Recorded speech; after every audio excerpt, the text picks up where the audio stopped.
नमस्कार दोस्तों, इस वीडियो में 68th बीपीएससी 2023 के लिए प्रैक्टिस सेट डिस्कस करेंगे। ये प्रैक्टिस सेट नंबर 1 है और इसमें कितना क्वेश्चन है तो 150 क्वेश्चन है।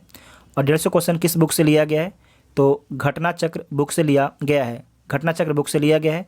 और आपको बता दें कि इसमें जो 30 करेंट अफेयर है ये कहाँ से लिया गया है, ये आपके एवटेरिया बुक से लिया गया। मतलब कि जो 125 क्वेश्चन है ये आपके घटना चक्र का है और जो 30 आपके जो करंट अफेयर है 25 या 30 जो होगा वो आपके एरोटेरिया के बुक से लिया गया है। तो आप सभी लोग वीडियो को ध्यान से देखिएगा।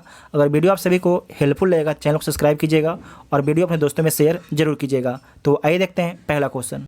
निम्नलिखित किस सुधार को भारतीय शिक्षा का मैग्ना कार्टा बोला जाता है तो किसे बोला जाता है? चार्ल्स वुड डिस्पैच को बोला जाता है भारतीय शिक्षा का मैग्ना कार्टा। ये कब आता है तो 1854 में आता है। और इस समय भारत के गवर्नर जनरल कौन होते हैं तो डलहौजी होते हैं। कौन होते हैं? डलहौजी होते हैं। हंटर कमीशन कब आता है तो हंटर कमीशन 1882 में आता है। 1882 में आता है, ठीक है। और इस समय भारत के वायसराय कौन थे तो लॉर्ड रिपन थे। लॉर्ड रिपन थे।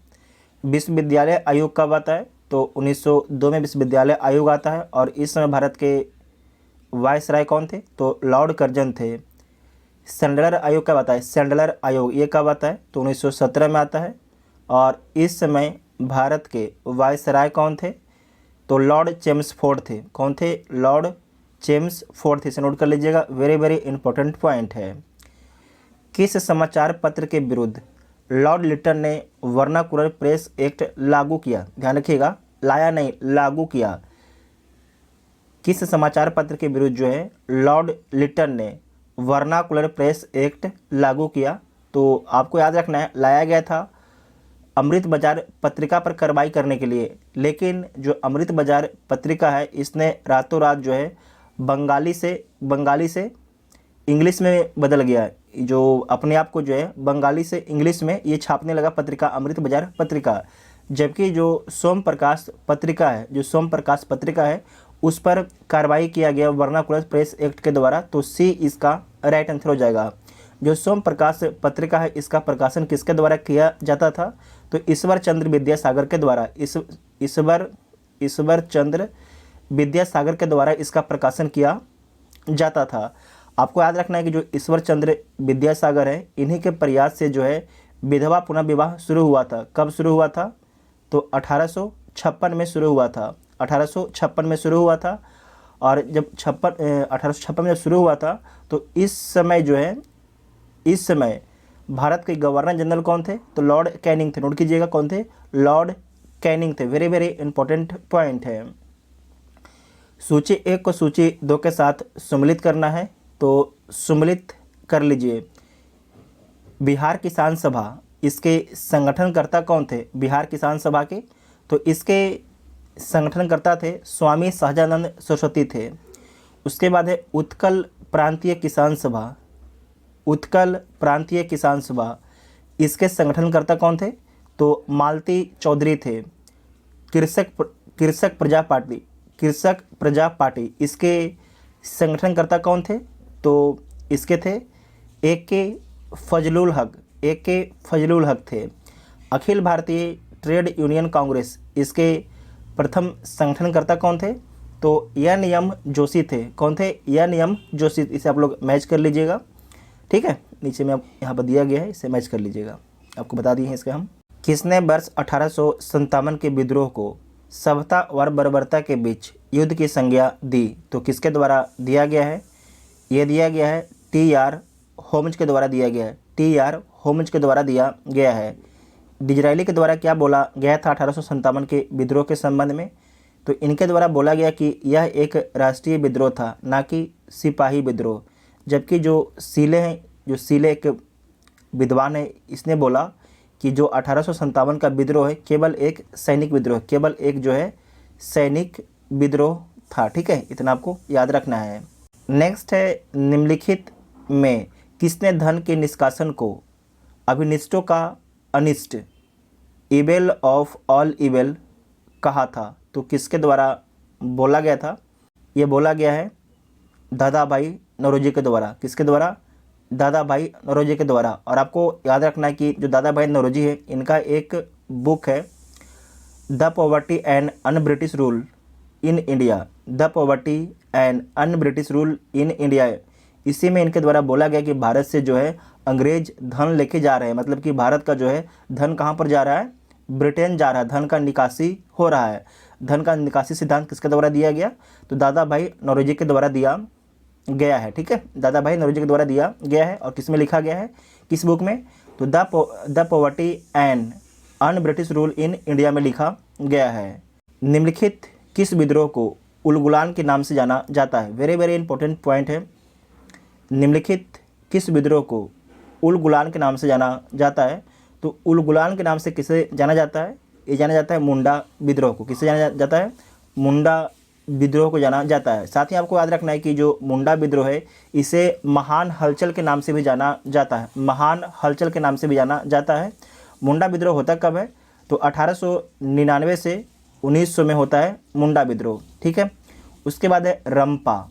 ये जो रंपा विद्रोह है ये कब होता है, इसे नोट कीजिएगा, वेरी वेरी इंपॉर्टेंट है। ये रंपा विद्रोह 879 से 80 तक होता है। ये कहाँ पर होता है, तो आंध्र प्रदेश में होता है। ठीक है, आंध्र प्रदेश में होता है। उसके बाद है खोंड। खोंड विद्रोह कहाँ पर होता है, तो 1846 में उड़ीसा में होता है।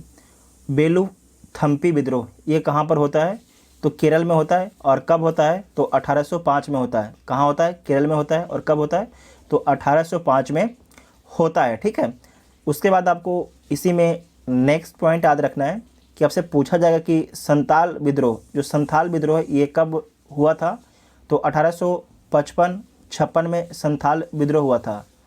कोल विद्रोह कब हुआ था, कोल विद्रोह, जो कोल विद्रोह है 1830-31 में हुआ था, 1830-31 में हुआ था। ठीक है, जो मुंडा विद्रोह कहाँ पर हुआ था, तो झारखंड में हुआ था। और इसका नेतृत्व किसके द्वारा किया गया था, तो बिरसा मुंडा के द्वारा इसका नेतृत्व किया गया था। कैबिनेट मिशन के सदस्यों में कौन सम्मिलित नहीं था, तो देख लीजिए कौन सम्मिलित नहीं था। स्टेफोर्ड क्रिप्स सम्मिलित था, एबी अलेक्जेंडर सम्मिलित था, फेंथिक लॉरेंस ये भी सम्मिलित था। जबकि लिन लिथुगो जो आपके सम्मिलित नहीं था, लिन लिथुगो आपके सम्मिलित नहीं था। तो डी इसका राइट आंसर हो जाएगा। साथ ही आपको याद रखना है कि जो ये कैबिनेट मिशन है ये भारत में आया कब था, तो 24 मार्च 1946 में भारत में आया था। कब आया था, 24 मार्च 1946 में आपके भारत में आया था। और साथ ही आपको याद रखना है कि सरकार को अपना रिपोर्ट कब सौंपा था, इसे नोट कीजिएगा, तो 16 मई 1946 को जो है सरकार को अपना रिपोर्ट सौंप दिया था। सबने अवज्ञा आंदोलन, सबने अवज्ञा आंदोलन के दौरान सरोजिनी नायडू ने कहाँ पर नमक डिपो पर धावा बोलने के लिए सत्याग्रहियों का नेतृत्व किया, तो कहाँ पर किया था, धरासना में किया था। कहाँ पर किया था, धरासना में किया था। ये धरासना जो लोकेशन है किस राज्य में स्थित है, वेरी वेरी इंपॉर्टेंट है। तो जो ये धरासना लोकेशन है गुजरात में स्थित है। कहाँ पर स्थित है, गुजरात में स्थित है। साथ ही आपको याद रखना है कि जो सबने अवज्ञा आंदोलन है ये शुरू कब हुआ था, तो 1930 में शुरू हुआ था। कब शुरू हुआ था, 1930 में सबने अवज्ञा आंदोलन शुरू हुआ था। किसके नेतृत्व में, तो महात्मा गांधी जी के नेतृत्व में। निम्नलिखित में से किसे दक्कन का युद्ध स्थल की संज्ञा दी गई है, तो दक्कन की युद्ध स्थल का संज्ञा किसे दिया गया है, तो दिया गया है रायचूर दोआब को दिया गया है। दोआब किसे बोला जाता है, तो दो नदियों के बीच के स्थान को जो है दोआब बोला जाता है। ये बहुत ही उपजाऊ क्षेत्र होता है। ये जो रायचूर का दोआब है कृष्णा और तुंगभद्रा नदी के बीच में स्थित है। ठीक है, ऊपर में आपके कृष्णा है, नीचे में तुंगभद्रा, तो कृष्णा और तुंगभद्रा नदी के बीच में स्थित है। और जो ये रायचूर का दोआब है यहाँ पर ज़्यादातर युद्ध किसके बीच में हुआ है, तो विजयनगर साम्राज्य और बहमनी के बीच में, विजयनगर साम्राज्य और बहमनी के बीच में ज़्यादातर यहाँ पर युद्ध हुआ है। नेक्स्ट पॉइंट है विशुद्धि मग। विशुद्धि मग ग्रंथ के लेखक कौन है, तो इसके लेखक हैं बुद्ध घोष। बुद्ध घोष इसके लेखक हैं। निम्नलिखित में से किस सैंधवकालीन स्थल से पुजारी का सिर प्राप्त हुआ है, तो किस लोकेशन से जो है पुजारी का सिर मिला है, तो मोहनजोदड़ो से मिला है। मोहनजोदड़ो किस नदी किनारे स्थित है, तो सिंधु नदी किनारे स्थित है मोहनजोदड़ो। लोथल कहाँ पर स्थित है, तो लोथल आपके गुजरात में स्थित है और किस लिए प्रसिद्ध है? तो लोथल जो है किस लिए प्रसिद्ध है? तो आपको याद रखना है लोथल जो प्रसिद्ध है ये बंदरगाह के लिए प्रसिद्ध है, ठीक है। धौलावीरा कहाँ पर स्थित है? ये भी गुजरात में स्थित है। वाटर मैनेजमेंट के लिए प्रसिद्ध है। कालीबंगा कहाँ पर स्थित है? तो ये जो कालीबंगा है ये आपके राजस्थान में स्थित है, ठीक है। कहाँ पर है? राजस्थान में स्थित है, जहाँ पर जोता हुआ खेत का साक्ष्य मिलता है। हड़प्पा वर्तमान में पाकिस्तान में स्थित है। मुगल बादशाह बाबर का भारत में लड़े गए युद्धों का सही क्रम क्या है? बाबर जब भारत में आता है तो युद्ध लड़ता है, उसका सही क्रम क्या है? तो बाबर सबसे पहले पानी पीता है, खाना खाता है, चांद देखता है और घर चला जाता है, ठीक है। पानी पीता है, खाना खाता है, चांद देखता है और घर चला जाता है। तो ए इसका राइट आंसर हो जाएगा। पानीपत का युद्ध कब होता है? 1526 में होता है। किसके किसके बीच में होता है? तो बाबर और इब्राहिम लोदी के बीच में होता है। बाबर और इब्राहिम लोदी के बीच में होता है। खानवा का युद्ध कब होता है? 1527 में होता है। किससे किसके बीच में होता है? बाबर और राणा सांगा के बीच में होता है। बाबर और राणा सांगा के बीच में होता है। चंदेरी का युद्ध कब होता है? तो 1528 में होता है। किसके किसके बीच में होता है? तो बाबर और मेदिनी राय के बीच में होता है। बाबर और मेदिनी राय के बीच में होता है, इसे नोट कर लीजिएगा, ठीक है, मेदिनी राय। उसके बाद आपका है, एक मिनट क्यों चेंज कर लेते हैं, घाघरा। ये घाघरा का युद्ध कब हुआ था? तो 1529 में घाघरा का युद्ध हुआ था।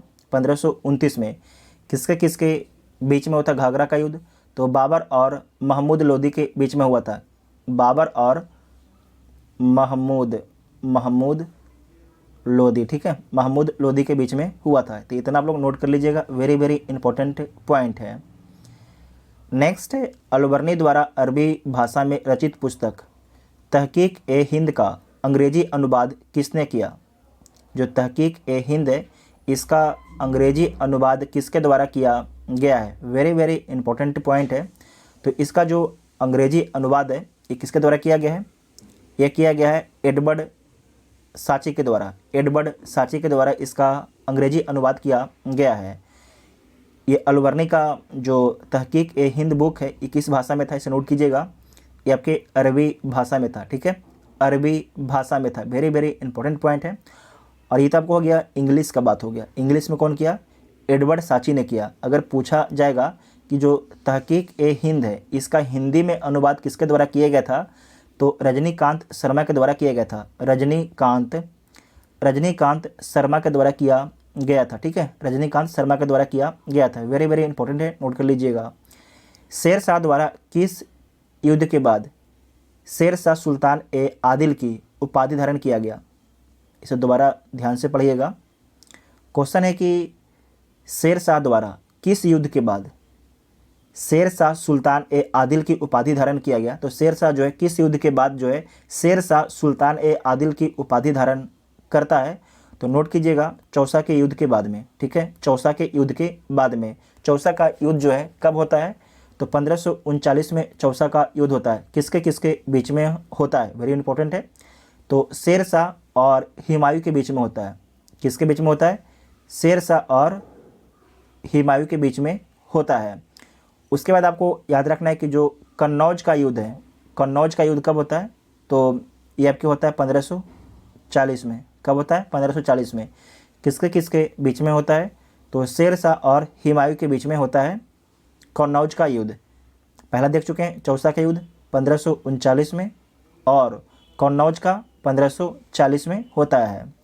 अकबर द्वारा अपने शासनकाल में किस वर्ष दास प्रथा को समाप्त कर दिया? दास प्रथा को जो है अकबर कब समाप्त कर दिया था? तो दास प्रथा को अकबर जो है 1562 में समाप्त करता है, 1562 में। उसके बाद 1563 में जो है तीर्थ यात्रा कर को समाप्त कर देता है। तीर्थ यात्रा कर को जो है 1563 में आपके अकबर समाप्त कर देता है। उसके बाद है 1564। 1564 में क्या करता है? तो जजिया कर को समाप्त करता है। 1564 में जो है जजिया कर को समाप्त करता है। और 1575 में जो है इबादत खाना की स्थापना करता है। इबादत खाना की स्थापना करता है कौन? अकबर 1575 में। तो वेरी वेरी इंपॉर्टेंट है। और जो अकबर कब से कब तक शासक रहता है? तो अकबर जो है 1555 से जो है 1605 तक शासक रहता है। 1555 से 1605 तक शासन रहता है। जब ईस्ट इंडिया कंपनी की स्थापना हो रहा था, ईस्ट इंडिया कंपनी जब इसकी स्थापना की गई तो भारत में शासक कौन था? तो भारत में शासक अकबर था। ठीक है, भारत में शासन कौन था? तो अकबर भारत में शासन था। इतना आपको ध्यान में रखना है। बिहार के चिरांद नामक पुरा स्थल की प्राचीनतम संस्कृति है। बिहार का चिरांद एक लोकेशन है। तो यहाँ पर से जो भी साक्ष्य मिला है वो किस काल का साक्ष्य है? तो नवपाषाणिक संस्कृति है। ठीक है, जो आपको जो चिरांद में आपके जो कुछ मिला है वो आपके नवपाषाण कालिक है, और वहाँ पर जो आपकी संस्कृति मिला है वो कैसा है? तो नवपाषाणिक संस्कृति वहाँ पर डेवलप था। ठीक है, तो सी इसका राइट आंसर हो जाएगा। सी इसका राइट आंसर हो जाएगा। आप सभी लोग कमेंट करके बताइएगा कि जो चिरांद है, बता देते हैं, जो चिरांद वर्तमान में किस डिस्ट्रिक्ट में स्थित है? तो चिरांद आपके सारण डिस्ट्रिक्ट में स्थित है। कहाँ पर स्थित है? चिरांद आपके सारण डिस्ट्रिक्ट में स्थित है। निम्नलिखित में से कौन सा कथन आपके सही है? तो इसका आप लोग पढ़िए। इसे आप लोग ऊपर नीचे कर देते हैं हम। चारों ऑप्शन आप लोग पढ़ लीजिए, बड़ा ऑप्शन है। ठीक है, ये बीपीएससी का पूछा हुआ सवाल है। चारों ऑप्शन आप लोग पढ़ लीजिए। अब देखिए इसका आंसर क्या होगा कि वर्ष 1857 में दरभंगा, डुमराव और हटवा के महाराजाओं और उनके साथी जमींदारों ने आदमी तथा पैसों से अंग्रेजों की मदद की। आदमी और पैसों से, बात समझे नहीं? समझाते हैं। जो 1857 का क्रांति हुआ था उसे दबाने में जो है दरभंगा, डुमराव, हटवा के जो महाराजा हैं इनके द्वारा अंग्रेजों को आदमी और पैसा दोनों से मदद किया गया था। ठीक है, तो ए इसका राइट आंसर हो जाएगा। बाकी आप लोग इसे पढ़ लिए होंगे, समझ गए होंगे क्या लिखा गया है नीचे। ठीक है, आदमी और पैसा दोनों से मदद किया गया था। किसने दुखी आत्मा, दुखी हृदय जैसे छद्मनामों के तहत लिखकर चंपारण के किसानों की दुर्दशा पर प्रकाश डाला है?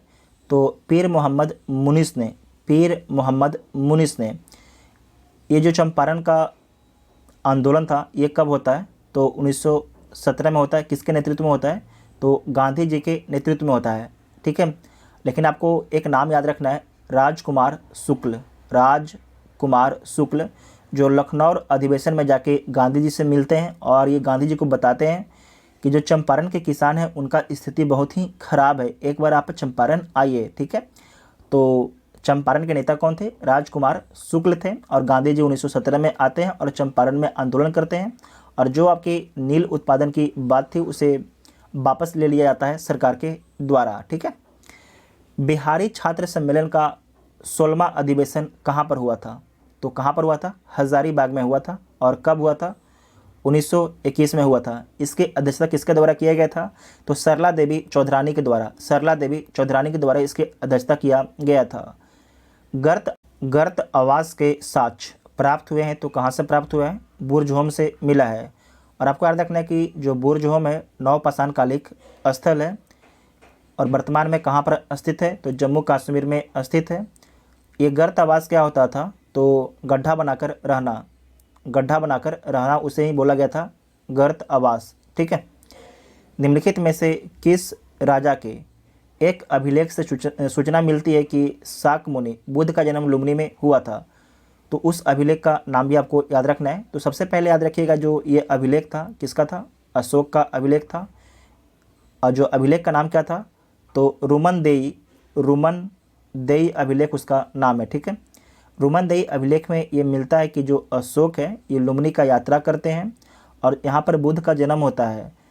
और जब ये यात्रा करते हैं अपने 20वें वर्ष शासन के अपने 20वें वर्ष यात्रा करते हैं, और जब ये लुम्बिनी जाते हैं तो यहाँ पर जो पहले कर 1/6 था उसे 1/8 कर देते हैं, मतलब कि जो कर है उसे कम कर देते हैं। ठीक है, तो आपको याद रखना है कि जो लुम्बिनी में किसका जन्म होता है? तो गौतम बुद्ध का जन्म होता है। अशोक के निम्नलिखित अभिलेखों में से किसमें दक्षिण भारतीय राज्यों का उल्लेख मिलता है? तो दक्षिण भारतीय राज्यों का उल्लेख जो है द्वितीय अभिलेख और 13वां अभिलेख में मिलता है। दूसरा अभिलेख और 13वां अभिलेख में मिलता है। तो यहाँ पर 13वां अभिलेख तो है ना, दूसरा है, तो बी इसका राइट आंसर हो जाएगा। और किस किस राज्यों का जिक्र आता है इसे नोट कीजिएगा। चोल का आता है, पांड्य का आता है, उसके बाद सत्यपुत्र का आता है, सत्यपुत्र का आता है, ठीक है।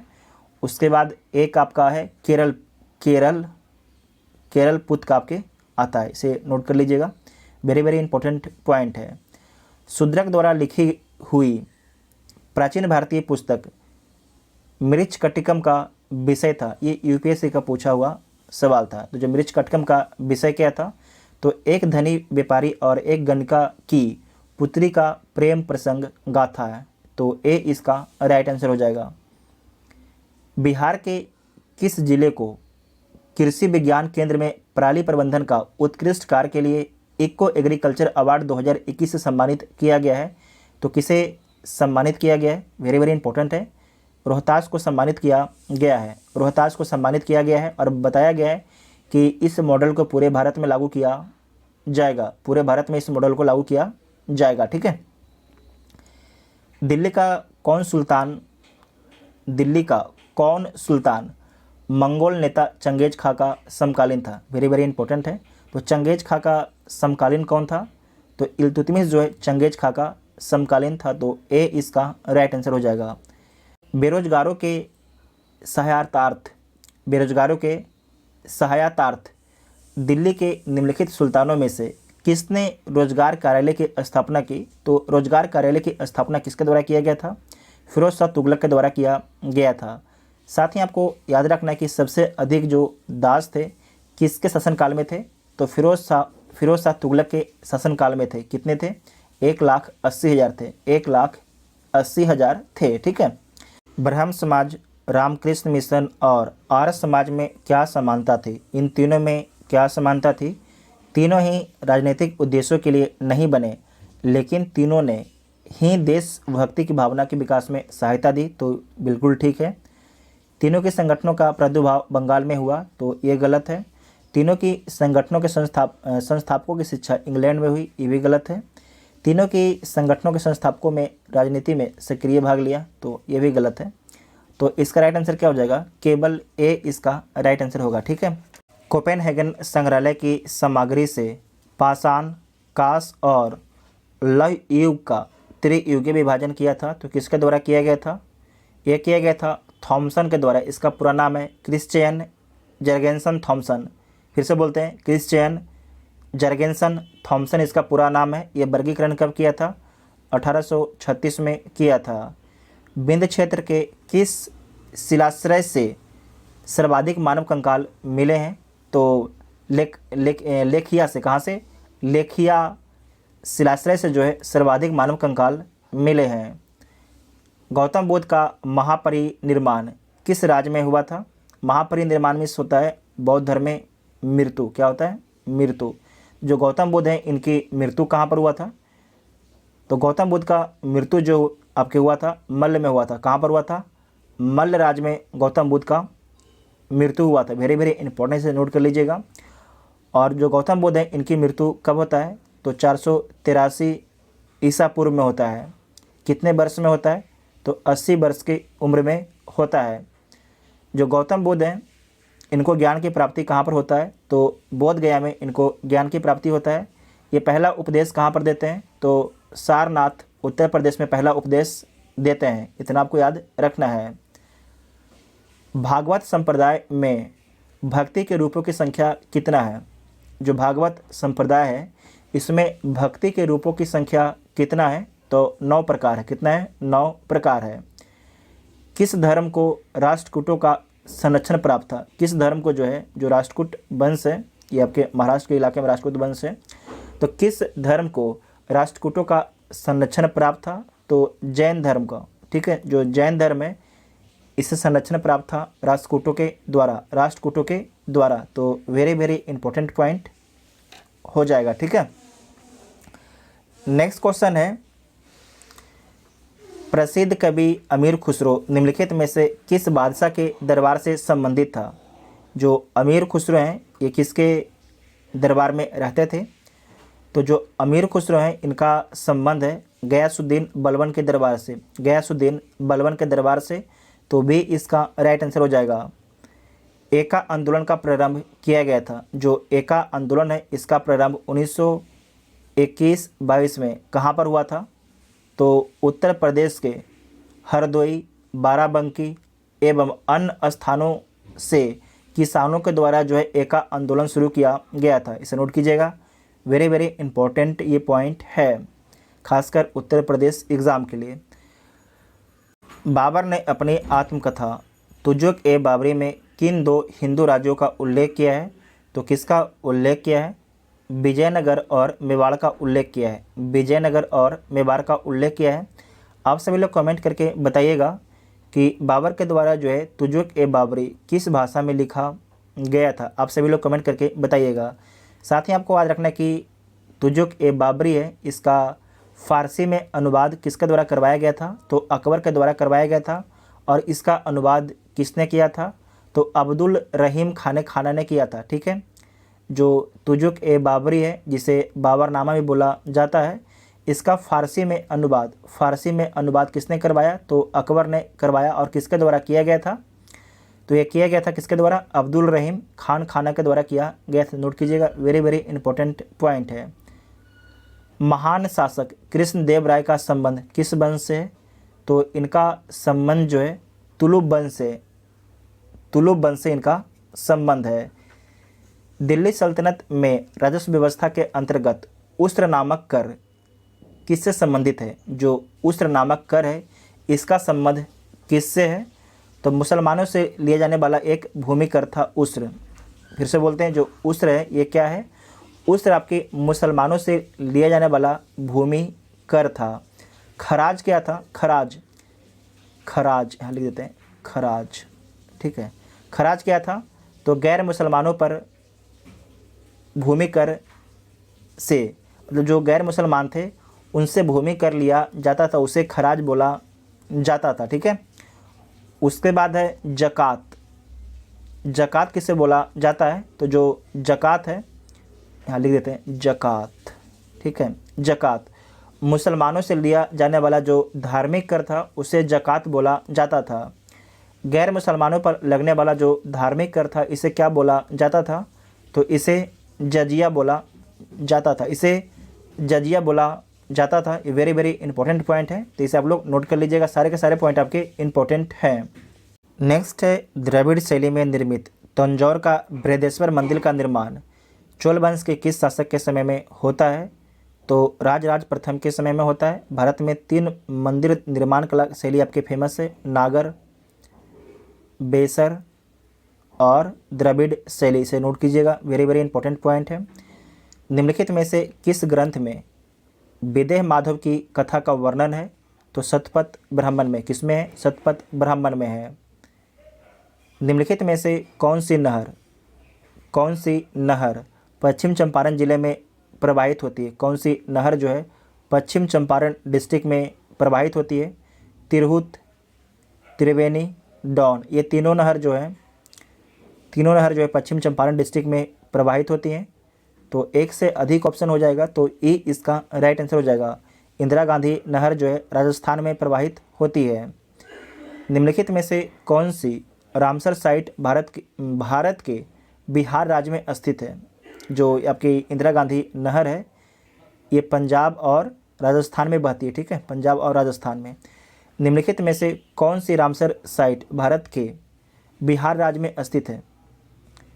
कौन सा जो आपके रामसर साइट है भारत के बिहार राज्य में स्थित है? तो काबर ताल वेटलैंड, ये बिहार के किस डिस्ट्रिक्ट में स्थित है? तो बिहार के बेगूसराय डिस्ट्रिक्ट में स्थित है। बिहार के जो है बेगूसराय डिस्ट्रिक्ट में स्थित है। कोपेन के जलवायु वर्गीकरण के अनुसार बिहार की जलवायु को प्रदर्शित किया जाता है। तो CWG के माध्यम से प्रदर्शित किया जाता है। साथ ही आपको याद रखना है कि CWA से किशनगंज, पश्चिम चंपारण, अररिया, जो आपके नॉर्थ के डिस्ट्रिक्ट हैं उसे CWA से प्रदर्शित किया जाता है। जबकि CSA से जो बिहार के साउथ वाले डिस्ट्रिक्ट हैं जैसे कि पटना, मुंगेर, जहानाबाद, इन सभी को जो है CSA के माध्यम से प्रदर्शित किया जाता है। इसे नोट कर लीजिएगा, वेरी वेरी इंपॉर्टेंट है। बिहार राज्य के कितने जिले भूकंपीय क्षेत्र 4 में आता है? तो कितना डिस्ट्रिक्ट आपके भूकंपीय क्षेत्र 4 में आता है? तो 24 डिस्ट्रिक्ट जो है भूकंपीय क्षेत्र 4 में आता है, तो डी इसका राइट आंसर हो जाएगा। ठीक है, डी इसका राइट आंसर हो जाएगा। साथ ही आपको याद रखना है कि बिहार के जो 8 डिस्ट्रिक्ट है भूकंप जोन 5 में आता है, भूकंप जोन 5 में आता है, और जो 6 डिस्ट्रिक्ट है भूकंप जोन 3 में आता है, इसे नोट कर लीजिएगा। निम्नलिखित में से बिहार के किस जिले में शाही लीची उगाने के लिए अनुकूल जलवायु पाई जाती है? तो किस डिस्ट्रिक्ट में जो है शाही लीची के उत्पादन के लिए अनुकूल जलवायु पाया जाता है? तो वैशाली, समस्तीपुर, मुजफ्फरपुर, बेगूसराय, इन सभी डिस्ट्रिक्ट में पाया जाता है। तो एक से अधिक ऑप्शन हो जाएगा, तो ई इसका राइट आंसर हो जाएगा। बरनाल जलाशय, बरनाल जलाशय योजना किस नदी पर निर्मित है? तो बरनाल नदी पर निर्मित है, बरनाल नदी पर निर्मित है। निम्नलिखित में से कौन सा स्थल मंडल को वर्णित करता है? इसमें से कौन जो आपके स्थल मंडल को वर्णित करता है? वेरी वेरी इंपॉर्टेंट पॉइंट है। स्थल मंडल को कौन वर्णित करता है? ऊपरी व निचला मेंटल, ये आपकी गलत है। भूपटल का क्रोड, ये भी गलत है। भूपटल व ऊपरी मेंटल, ये ठीक है। मेंटल व क्रोड, तो इसका आंसर क्या हो जाएगा? सी इसका राइट आंसर हो जाएगा, सी इसका राइट आंसर हो जाएगा। ठीक है, नेक्स्ट है क्षोभ मंडल में ऊंचाई बढ़ने पर समान ताप ह्रास दर है, क्या है? Normal lapse rate of temperature कितना है? ये बहुत ही अच्छा सवाल है, आपसे घुमा के पूछा गया है। आप लोग जानते होंगे कि जब 1 किलोमीटर ऊपर जाते हैं तो टेम्परेचर कितना गिरता है? 6.5 डिग्री टेम्परेचर नीचे आ जाता है। तो यहाँ पर क्या लिखा गया है? 1000 मीटर बराबर 1 किलोमीटर होता है। ठीक है, जब आप 1000 मीटर ऊपर जाइएगा तो 6.5 डिग्री सेल्सियस टेम्परेचर जो है नीचे गिर जाएगा। तो सी इसका राइट आंसर हो जाएगा। ठीक है, मानसून शब्द की उत्पत्ति किस भाषा से हुई है? जो मानसून शब्द है इसका उत्पत्ति किस भाषा से होता है? तो अरबी भाषा से होता है। जो मानसून शब्द है इसकी उत्पत्ति अरबी भाषा से होता है। वेरी वेरी इंपॉर्टेंट है। साथ ही आपको याद रखना है कि जो मानसून है, मानसून ये लगभग आपके 30 वर्षों का, किसी भी लोकेशन का 30 वर्षों का औसत निकाला जाता है। जो भी वहाँ पर औसत निकलता है उसे मानसून बोला जाता है उस लोकेशन का। ठीक है, और जो मौसम होता है, मौसम ये तो डेली बदलते रहता है, डेली हर घंटे आपके मौसम जो क्या बदलते रहता है, लेकिन मानसून जो है हर घंटे हर दिन नहीं बदलता है। ये बात को आपको ध्यान में रखना है, इंपॉर्टेंट आपके पॉइंट है। ठीक है, भारत के किस भाग में लौटते हुए मानसून के कारण वर्षा होती है? तो भारत के किस भाग में जो लौटते हुए मानसून के कारण वर्षा होता है? तो भारत के दक्षिणी भाग के तमिलनाडु के क्षेत्र में। ठीक है, जो कोरोमंडल इलाका है वहाँ पर आपके लौटते हुए मानसून से बारिश होता है। तो डी इसका राइट आंसर हो जाएगा। ठीक है, और साथ ही आपको याद रखना, आपसे पूछा जाएगा कि ठंडी के दिनों में जो है कहाँ पर बारिश होता है? तो तमिलनाडु में होता है। और जो ठंडी के दिनों में बारिश होता है वो आपके लौटते मानसून के कारण ही होता है। किसी स्थान की जलवायु के निर्धारण में कौन कौन से कारक आपके महत्वपूर्ण हैं? ऊंचाई महत्वपूर्ण है, स्थान की स्थिति महत्वपूर्ण है, समुद्र से दूरी आपकी महत्वपूर्ण है। सारे कथन आपके ठीक हैं। तो जो ऑप्शन दिया गया है किसी में ऑप्शन नहीं है, तो इनमें से कोई नहीं हो जाएगा। ठीक है, तो ई इसका राइट आंसर हो जाएगा, क्योंकि इसमें एक से अधिक ऑप्शन आपका ठीक है जो ऑप्शन में दिया नहीं गया है। निम्नलिखित में से कौन सा द्वीप युग्म 10 डिग्री चैनल द्वारा एक दूसरे से अलग किया जाता है? तो 10 डिग्री चैनल को कौन अलग करता है? अंडमान और निकोबार करता है। कौन करता है? अंडमान और निकोबार करता है। तो ए इसका राइट आंसर हो जाएगा। नर्मदा नदी पश्चिम की ओर बहती है, जबकि अधिकांश अन्य बड़ी प्रायद्वीपीय नदियां जो है पूर्व की ओर बहती हैं, क्योंकि उसका पीछे कारण क्या है? तो यहाँ पर समझिए, जो नर्मदा नदी है आपके पश्चिम की ओर बहती है और अरब सागर में गिरती है। छोटा बोला जाए तो खंबात की खाड़ी में गिरती है। यह एक रैखिक भ्रंश घाटी में स्थित है, तो बिल्कुल ठीक है। यह बिंद और सतपुड़ा के बीच में बहती है, तो ऊपर में आपके बिंद है, नीचे में सतपुड़ा है, तो बिल्कुल ठीक है। भूमि का ढलान जो है मध्य भारत से पश्चिम की ओर है, तो आपको याद रखना है जो मध्य भारत है इसका जो ढलान है पूरब की ओर, बंगाल की खाड़ी की ओर है, ना कि अरब सागर की ओर है। तो जो 3 वाला आपकी गलत हो जाएगा, तो 1 और 2 सही हो जाएगा। आपसे सही उत्तर पूछ रहा था, तो डी इसका राइट आंसर हो जाएगा। साथ ही आपको याद रखना कि जो नर्मदा नदी है कहाँ से निकलती है? तो अमरकंटक के पठार से निकलती है, मध्य प्रदेश के अमरकंटक के पठार से निकलती है। जो नर्मदा नदी है इस पर धुआंधार जलप्रपात स्थित है। भारत में अधिकांश पेट्रोलियम पदार्थ किस युग की शैल संरचनाओं में पाया जाता है? जो भारत में अधिकांश पेट्रोलियम पदार्थ है वो किस युग की शैल संरचना में पाया जाता है? तो आपको नोट करना है। आपके है टर्सरी युग के, टर्सरी युग के जो चट्टान है वहाँ पर आपके पेट्रोलियम पदार्थ पाए जाते हैं भारत में अधिकतम। तो बी इसका राइट आंसर हो जाएगा। निम्नलिखित में से कौन जो है सर्वोत्तम गुण वाला कठोर कोयला है? तो सबसे जो बेहतर कोयला कौन होता है? एंथ्रासाइट होता है, जिसमें 90 से 95% आपके कार्बन होता है, 90 से 95% आपके कार्बन होता है। तो सी इसका राइट आंसर हो जाएगा। भारत में जो है आपके जो एंथ्रासाइट कोयला कहाँ पर स्थित है? तो जो कारगिल क्षेत्र का लोकेशन है वहीं पर आपके स्थित है एंथ्रासाइट कोयला। भारत में ज़्यादातर आपके जो है बिट्यूमिनस कोयला आपके स्थित है। भारत में ज़्यादातर जो कौन सा कोयला है? तो बिट्यूमिनस है। भारत की मुख्य भूमि का विस्तार, जो भारत की मुख्य भूमि है इसका विस्तार जो है दक्षिण से उत्तर की ओर किन अक्षांशों के मध्य के बीच में है? तो 8 डिग्री 4 मिनट से जो है यहाँ पर आपके 8 डिग्री और 4 मिनट से ऊपर में आपके है 37 डिग्री 6 मिनट। ठीक है, 8 डिग्री 4 मिनट से जो है 37 डिग्री 6 मिनट तक है। अगर आपसे पूछा जाएगा, ये तो आपके क्या हो गया? उत्तर से दक्षिण हो गया। अगर पूछा जाएगा आपसे पूरब से पश्चिम अक्षांशीय विस्तार क्या है? पूरब से पश्चिम जो है अक्षांशीय विस्तार क्या है? तो नोट कीजिएगा 68 डिग्री 7 मिनट पूरब से जो है 97 डिग्री 25 मिनट पूरब तक है। 68 डिग्री 7 मिनट से जो है 97 डिग्री 25 मिनट पूरब तक जो है विस्तार है आपके भारत का। ठीक है, इसे नोट कीजिएगा, इंपॉर्टेंट है। और उत्तर से दक्षिण का विस्तार कितना है? 8 डिग्री 4 मिनट से 37 डिग्री 6 मिनट तक है। कर्क रेखा यहाँ पर देखिए आपके भारत का मैप है। कर्क रेखा, जो कर्क रेखा है किन किन राज्यों से होकर गुजरती है? तो कर्क रेखा भारत के 8 राज्यों से होकर गुजरती है। कौन कौन राज्य से? सबसे पहले गुजरात, उसके बाद राजस्थान, उसके बाद मध्य प्रदेश, छत्तीसगढ़, झारखंड, पश्चिम बंगाल के बाद आपके आएगा त्रिपुरा के बाद आपके आएगा मिज़ोरम। ठीक है, त्रिपुरा के बाद आपके मिज़ोरम। तो इन 8 राज्यों से जो आपकी कर्क रेखा भारत में गुजरती है, गुजरात, राजस्थान, त्रिपुरा, मिज़ोरम। तो सारे कथन आपके ठीक हैं। तो देख लीजिए 1 2 3 4 सब होना चाहिए। तो किसी में भी ऑप्शन नहीं दिया गया है तो ई इसका राइट आंसर हो जाएगा। ठीक है, ई इसका राइट आंसर हो जाएगा।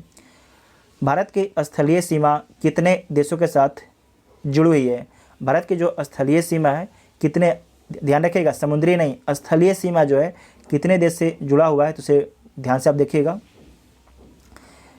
पाकिस्तान 1, ठीक है, पाकिस्तान 1 हो गया, अफ़गानिस्तान 2 हो गया, चाइना 3 हो गया, नेपाल 4, भूटान 5, इधर आपके म्यांमार है 6, इधर आपके बांग्लादेश है तो 7। तो डी इसका राइट आंसर हो जाएगा।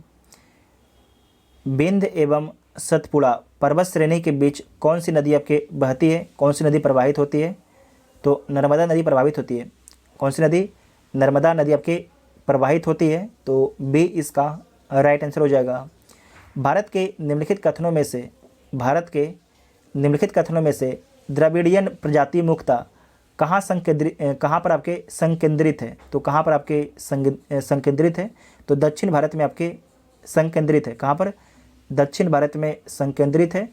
तो ए इसका राइट आंसर हो जाएगा। ठीक है, ए इसका राइट आंसर हो जाएगा। जो आपके ये द्रविड़ियन प्रजाति के लोग हैं ज़्यादातर कौन सा लैंग्वेज बोलते हैं? तो तमिल, कन्नड़, मलयालम, तेलुगु लैंग्वेज इनके द्वारा बोला जाता है। निम्नलिखित में से ऊर्जा देने वाला भोजन है, ऊर्जा देने वाला भोजन कौन है? वसा और कार्बोहाइड्रेट है। कौन है? वसा और कार्बोहाइड्रेट है।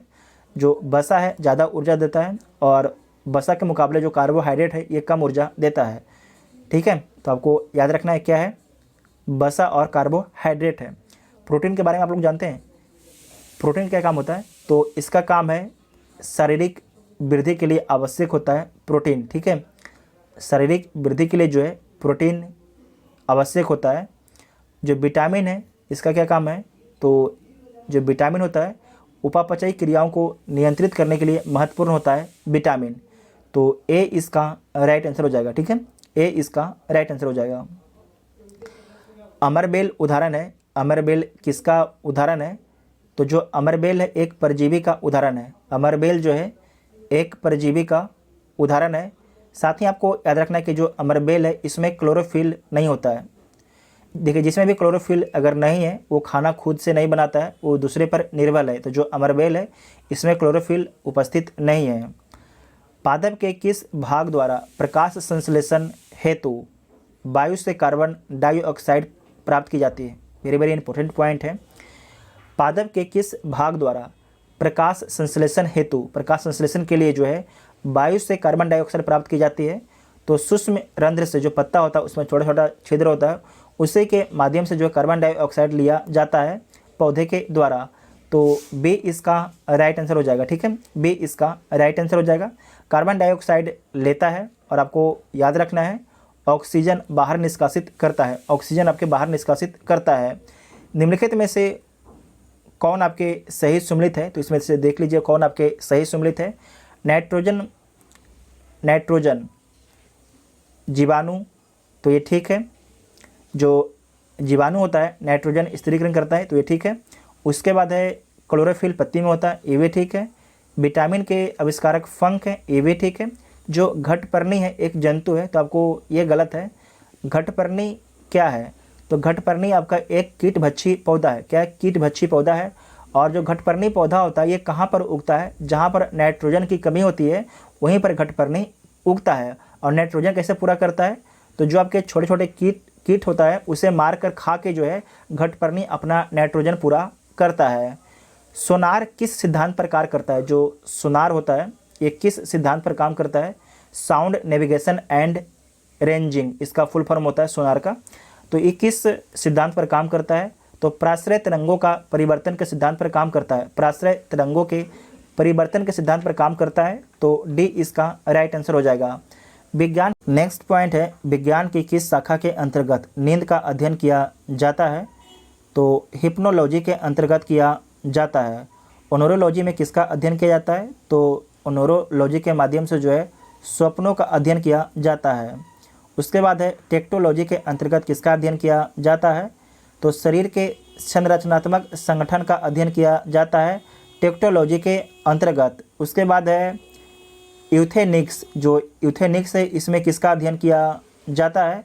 तो निवास और अनमानवीय वातावरण में बदलाव करके मानव जीवन के स्तर को सुधारने का अध्ययन जो है यूथेनिक्स बोला जाता है। यूथेनिक्स बोला जाता है। नेक्स्ट है गेमेक्सिन का रासायनिक नाम क्या होता है? जो गेमेक्सिन है इसका रासायनिक नाम क्या होता है? तो इसका रासायनिक नाम है बेंजीन हेक्सा क्लोराइड। क्या नाम है? बेंजीन हेक्सा क्लोराइड जो है गेमेक्सिन का रासायनिक नाम है। तो सी इसका राइट आंसर हो जाएगा। ठीक है, सी इसका राइट आंसर हो जाएगा। और आपको याद रखना है कि इसका इस्तेमाल कहाँ पर किया जाता है? तो कीटनाशक के रूप में इसका इस्तेमाल किया जाता है। कीटनाशक के रूप में इसका इस्तेमाल किया जाता है। नेक्स्ट पॉइंट है, निम्नलिखित में से कौन सा एक स्फुरदीप्त पदार्थ का उदाहरण है? इसमें से कौन जो आपका है एक स्फुरदीप्त पदार्थ का उदाहरण है? तो कौन है? तो इसमें आपका है जिंक सल्फाइड और बेरियम सल्फाइड।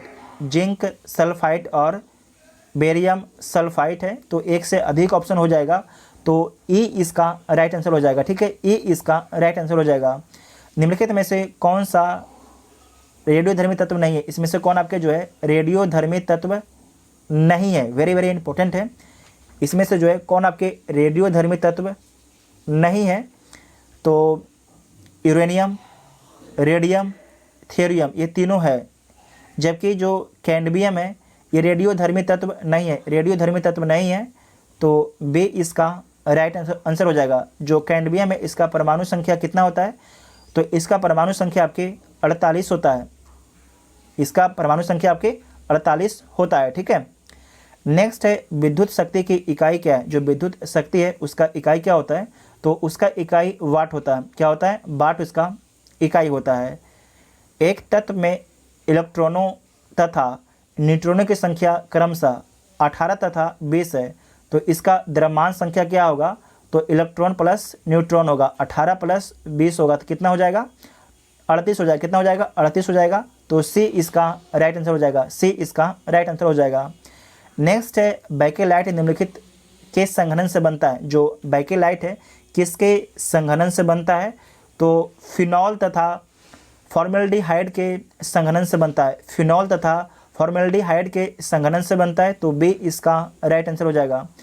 निम्नलिखित में से कौन सा युग्म सही सम्मिलित नहीं है? तो देख लीजिए कौन सा युग्म सही सम्मिलित नहीं है। विटामिन ए या रेटिनोल की कमी से ज़ीरोप्लैथेमिया होता है, तो बिल्कुल ठीक है। टोकोफेरॉल से बेरी होता है, जो टोकोफेरॉल की कमी से बेरी होता है, तो ये गलत है। थायमिन की कमी से होता है। किसकी कमी से? थायमिन की कमी से जो है बेरी होता है। साइनोकोबालेमिन की कमी से रक्त अल्फा होता है, तो ये ठीक है। ऑर्गो कैल्सीफेरॉल की कमी से रिकेट्स होता है, तो ये भी ठीक है। तो गलत कौन हो जाएगा? गलत आपके बी हो जाएगा, तो बी इसका राइट आंसर हो जाएगा। प्रकाश संश्लेषण का उत्पाद क्या है? उत्पाद क्या है? तो प्रकाश संश्लेषण का जो फाइनली उत्पादन होता है वो क्या होता है? ऑक्सीजन होता है। प्रकाश संश्लेषण के द्वारा जो फाइनली उत्पादन किया जाता है, ऑक्सीजन का उत्पादन किया जाता है, तो बी इसका राइट आंसर हो जाएगा। ठीक है, बी इसका राइट आंसर हो जाएगा। ऑक्सीजन अनुपस्थित होती है, तो ऑक्सीजन किस में अनुपस्थित होती है? तो ऑक्सीजन आपके केरोसिन में, जो केरोसिन होता है उसमें ऑक्सीजन आपके अनुपस्थित होता है। फिर से बोलते हैं, जो केरोसिन होता है उसमें ऑक्सीजन आपके अनुपस्थित होता है। सूची 1 को सूची 2 के साथ सम्मिलित करना है, तो सम्मिलित कर लीजिए। जो वाट है इसका इकाई क्या होता है? वाट का, तो वाट का आपके शक्ति होता है। नॉट का क्या होता है? तो समुद्री जहाज की गति होता है। नॉट का समुद्री जहाज का गति होता है। नॉटिकल मील का क्या होता है? तो नौ संचालन होता है। कैलोरी बराबर उष्मा होता है। कैलोरी बराबर आपके उष्मा होता है, तो इसका राइट आंसर क्या हो जाएगा? आपके 1 का 4 और डी का 1, 4 और 1, 4 और 1, तो सी इसका राइट आंसर हो जाएगा। ठीक है, सी इसका राइट आंसर हो जाएगा। नेक्स्ट है ईथरनेट, एक उदाहरण है। तो जो ईथरनेट है किसका उदाहरण है? तो एक लैन का उदाहरण है, लोकल एरिया नेटवर्क का उदाहरण है। लोकल एरिया नेटवर्क का उदाहरण है, तो भी इसका राइट आंसर हो जाएगा। निम्न युग्म में से कौन सा एक जो कण प्रतिकण युग्म है? निम्नलिखित में से कौन सा जो है एक कण और प्रतिकण युग्म है, तो कौन है? तो इसमें आपको याद रखना है इलेक्ट्रॉन और पॉजिट्रॉन। इलेक्ट्रॉन और पॉजिट्रॉन, तो ए इसका राइट आंसर हो जाएगा। ठीक है, प्रोटीन संश्लेषण में निम्न कोशिकांगों में से किनकी भूमिका सबसे अधिक होती है? तो जो प्रोटीन संश्लेषण किसके द्वारा किया जाता है?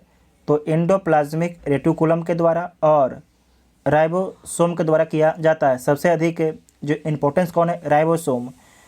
प्रोटीन का फैक्ट्री किसे बोला जाता है? तो राइबोसोम को बोला जाता है। और आपको याद रखना, जो प्रोटीन संश्लेषण होता है ये आपके एंडोप्लाज्मिक रेटिकुलम में भी होता है और राइबोसोम में भी होता है।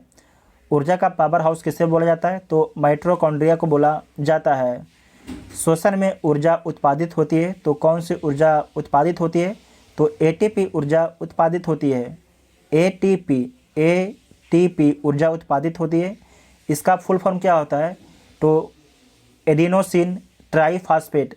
एडिनोसिन ट्राईफॉस्फेट इसका फुल फॉर्म होता है। ठीक है, निम्नलिखित जोड़ों में से किसका सुमेल है, किसका आपके सही मिलान है? तो देख लीजिए, जो निमोनिया है फेफड़ा में होता है, तो बिल्कुल ठीक है। मोतियाबिंद थायराइड ग्रंथि में होता है, तो ये गलत है। मोतियाबिंद कहाँ पर होता है? तो आँख में होता है। ठीक है, आँख में होता है। पीलिया आँख में होता है, ये गलत है। ये कहाँ पर होता है? यकृत में होता है। यकृत में होता है। उसके बाद है मधुमेह यकृत में होता है, ये गलत है। जो मधुमेह है इंसुलिन की कमी के कारण होता है। जो मधुमेह इंसुलिन की कमी के कारण होता है। और इंसुलिन कहाँ से निकलता है? तो पेनक्रियाज के, ध्यान रखिएगा, पेनक्रियाज के जो है लैंगरहैस की दीपिकाओं से निकलता है इंसुलिन। इसे नोट कर लीजिएगा, वेरी वेरी इंपॉर्टेंट है। तो इसमें केवल एक जो ऑप्शन है ए, ये सही हो जाएगा। प्लास्टर ऑफ पेरिस निम्नलिखित में से किसका एक उत्पाद है? तो किसका एक उत्पाद है प्लास्टर ऑफ पेरिस? तो कैल्शियम का। किसका है? कैल्शियम का है। और जो प्लास्टर ऑफ पेरिस है इसका सूत्र क्या होता है? तो इसका सूत्र होता है CaSO4 का होल 2.H2O, इसका आपके सूत्र होता है। आपसे पूछा जा सकता है कि जिप्सम का सूत्र क्या होता है? तो CaSO4 2.2H2O आपके जो होता है जिप्सम का सूत्र होता है। ठीक है, इतना आपको ध्यान में रखना है। नेक्स्ट है निम्नलिखित में से कौन सा जोड़ा आपके सही सुमेलित है? तो देख लीजिए कौन सा जोड़ा आपके सही सुमेलित है। जिंक सल्फाइड श्वेत पिगमेंट के रूप में होता है, तो ये तो बिल्कुल ठीक है। सोडियम बाइकार्बोनेट, जो सोडियम बाइकार्बोनेट है कीटाणु नाशक के रूप में इसका इस्तेमाल किया जाता है, ये आपकी गलत है। आयोडीन, इसका इस्तेमाल बेकरी उद्योग में होता है, तो ये आपकी गलत है। यहाँ पर देखिए कि जो सोडियम बाइकार्बोनेट है इसका इस्तेमाल बेकरी उद्योग में होता है, जो आयोडीन है इसका इस्तेमाल कीटाणुनाशक में होता है। जिंक ऑक्साइड, इसका उपयोग मलहम बनाने में होता है, तो बिल्कुल ठीक है। तो एक से अधिक ऑप्शन आपका ठीक है, ए और डी आपके सही है, तो एक से अधिक ऑप्शन ठीक है, तो ई इसका राइट आंसर हो जाएगा। बैंकिंग लोकपाल योजना का शुभारंभ हुआ था, जो बैंकिंग लोकपाल है ये कब आपके आता है? तो 1995 में आता है। जो बैंकिंग लोकपाल ये कब आता है? 1995 में आता है। एक देश अपनी मुद्रा के अवमूल्यन का सहारा लेता है, उसका पीछे कारण क्या होता है? व्यापार शेष को सुधारने हेतु। व्यापार शेष को सुधारने हेतु, ये बिल्कुल ठीक है। आयातित वस्तुएं व सेवाओं को लागत को सुधारने हेतु, ये आपके गलत हो जाएगा, क्योंकि आयात जो होता है ना महंगा हो जाता है, निर्यात आपके सस्ता हो जाता है। उसके बाद है कि देश में मुद्रास्फीति की प्रवृत्ति को कम करने के लिए, तो यह भी आपके गलत है, देश में महंगाई कम करने के लिए नहीं होता है। काला धन रोकने के लिए, ये भी गलत है, तो केवल सही आपका ए हो जाएगा। ठीक है, केवल सही आपका ए हो जाएगा कि एक देश अपनी मुद्रा का जो अवमूल्यन है व्यापार शेष को सुधारने के लिए करता है। आप सभी लोग कमेंट करके बताइएगा कि भारत अभी तक अवमूल्यन मुद्रा का कितनी बार किया है और कब कब किया है, उसके बारे में कमेंट बॉक्स में बताइएगा। किस अर्थशास्त्री ने लुप्त होती महिला का विचार दिया है? किसके द्वारा विचार दिया गया कि लुप्त होती जो महिला का विचार है ये किस अर्थशास्त्री के द्वारा दिया गया था? तो आपको याद रखना, ये दिया गया था अमर्त्य सेन के द्वारा दिया गया था। किस लिए दिया गया था? कि जो महिला और पुरुष के मुकाबले जो लिंगानुपात है कम हो रहा था, इसीलिए। ठीक है, खासकर अफ्रीका और एशिया के संदर्भ में जो अमर्त्य सेन जो है ये आपके मिसिंग वुमेन के बारे में बताते हैं। ठीक है, अधिक किसी वस्तु की मांग और आपूर्ति समान मात्रा में बढ़ी हो, क्वेश्चन को ध्यान से समझिएगा। यदि किसी वस्तु की मांग और आपूर्ति समान मात्रा में बढ़ी हो तो उस वस्तु का बाजार मूल्य पर क्या प्रभाव पड़ेगा? अगर उस वस्तु की जो मांग और आपूर्ति समान मात्रा में अगर बढ़ी हो तो कोई भी वस्तु क्या होगा? अस्थिर होगा। क्या होगा? अस्थिर होगा। तो सी इसका राइट आंसर हो जाएगा। अंतर्राष्ट्रीय वित्त निगम की स्थापना किस वर्ष हुई? जो अंतर्राष्ट्रीय वित्त निगम है इसकी स्थापना कब होता है? तो 1956 में अंतर्राष्ट्रीय वित्त निगम की स्थापना किया जाता है। कब किया जाता है? 1956 में जो है अंतर्राष्ट्रीय वित्त निगम की स्थापना किया जाता है। औद्योगिक नीति और संवर्धन विभाग, औद्योगिक नीति और संवर्धन विभाग किस मंत्रालय के अधीन काम करता है? तो वाणिज्य और उद्योग मंत्रालय के अधीन काम करता है। वाणिज्य और उद्योग मंत्रालय के अधीन काम करता है। साथ ही आपको याद रखना है कि जो औद्योगिक नीति और संवर्धन विभाग है इसकी स्थापना कब किया गया था? तो 1995 में किया गया था। 1995 में इसकी स्थापना किया गया था। और इसका पूर्ण गठन कब होता है? तो 2000 में इसका पूर्ण गठन होता है और इसका औद्योगिक विकास विभाग में विलय कर दिया जाता है। ठीक है, नेक्स्ट है भारतीय खाद्य निगम की स्थापना कब हुई? जो भारतीय खाद्य निगम है इसकी स्थापना कब की जाती है? तो इसके देखिए स्थापना 1965 में होता है। स्थापना 1965 में होता है, लेकिन किस अधिनियम के माध्यम से होता है? तो खाद्य निगम अधिनियम 1964 के माध्यम से होता है। स्थापना कब होता है? 1965 में होता है, लेकिन खाद्य निगम अधिनियम 1964 के माध्यम से होता है। ठीक है, भारतीय खाद्य निगम की स्थापना, इसका उद्देश्य क्या था? जो खाद्य निगम है इसकी स्थापना करने के पीछे कारण क्या था? तो पहला है कि जो किसान है उन्हें एमएसपी मिलता रहे, उन्हें जो किसान है उन्हें एमएसपी मिलता रहे। दूसरा जो पीडीएस है, पीडीएस शॉप होता है ना, पीडीएस शॉप पर जो गरीब के लिए अनाज सही दाम पर उपलब्ध होता रहे, मतलब सरकार के पास अगर अनाज रहेगा तब तो सरकार पीडीएस को अनाज देगी, समझेगी नहीं। तो सरकार जो है, जो भारतीय खाद्य निगम है, ये अनाज को खरीदता है और सरकार इसे जो है पीडीएस के माध्यम से डिस्ट्रीब्यूट करवाती है गरीबों के बीच में। साथ ही सरकार के पास में जो अनाज का है बफर स्टॉक बना रहे, अगर कोई देश में आपदा आ जाए तो सरकार के पास अनाज रहे, ताकि सरकार जो है उस अनाज को देश में बांट सके। साथ ही सरकार इसलिए भी अपना जो खाद्य निगम के माध्यम से अनाज खरीदती है, ताकि जो मार्केट है, मार्केट में प्राइस बहुत ज़्यादा अनाज का बढ़ ना जाए। अगर मार्केट में अनाज का प्राइस बहुत ज़्यादा बढ़ जाएगा तो सरकार जो अपना गोदाम होता है वो मार्केट के लिए खोल देती है, ताकि मार्केट में जो है फिर से जो सामान था, आपके जो भी आपका गेहूं चावल है उसका उपलब्धता बढ़ जाए। उसके कारण क्या होता है, रेट नीचे गिर जाता है। तो समझ गए ना कि जो भारतीय खाद्य निगम की स्थापना का उद्देश्य क्या था। इसका स्थापना 1965 में किया गया था। उसके बाद है कि दत्त कमेटी किससे संबंधित है। जो दत्त कमेटी है इसका संबंध औद्योगिक लाइसेंसिंग से है। दत्त कमेटी का संबंध किससे, औद्योगिक लाइसेंसिंग से है। और ये अपना रिपोर्ट सरकार को कब सौंपता है, तो 1969 में अपना रिपोर्ट सरकार को सौंपता है। और इसके अध्यक्ष कौन थे, तो सुबीमल दत्त थे। सुबीमल दत्त इसके अध्यक्ष, इसे नोट कर लीजिएगा, वेरी वेरी इंपॉर्टेंट पॉइंट है। आपसे पूछा जाएगा कि जो दत्त कमेटी है इसका संबंध किससे है, तो औद्योगिक लाइसेंसिंग से इसका संबंध है। ठीक है। नेक्स्ट है यूटीआई बैंक का नाम वर्ष 2007 में बदलकर क्या कर दिया गया। यूटीआई बैंक का नाम बदल के 2007 में क्या कर दिया गया।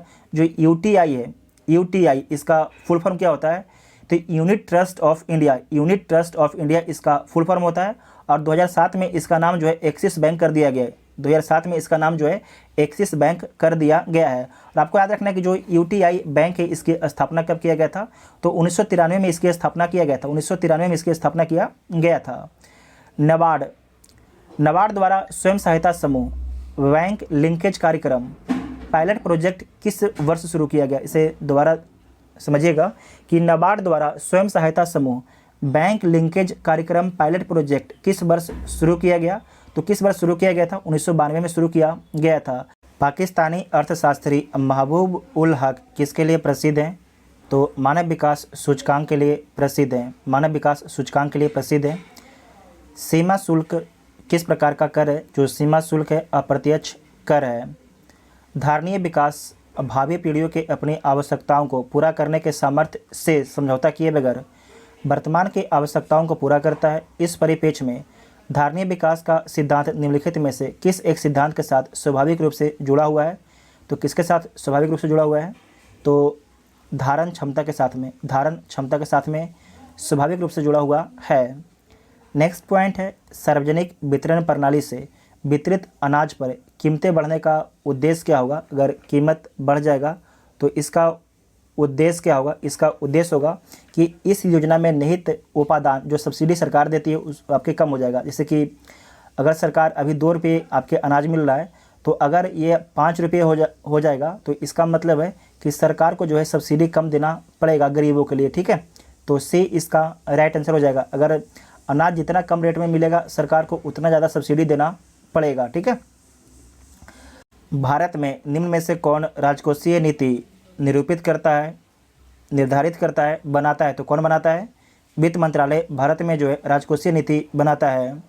वित्त आयोग के बारे में याद रखिएगा कि स्टेट और केंद्र के बीच में जो है, स्टेट और केंद्र के बीच में राजस्व एवं वित्तीय संसाधनों का बंटवारा कौन करता है, तो वित्त आयोग करता है।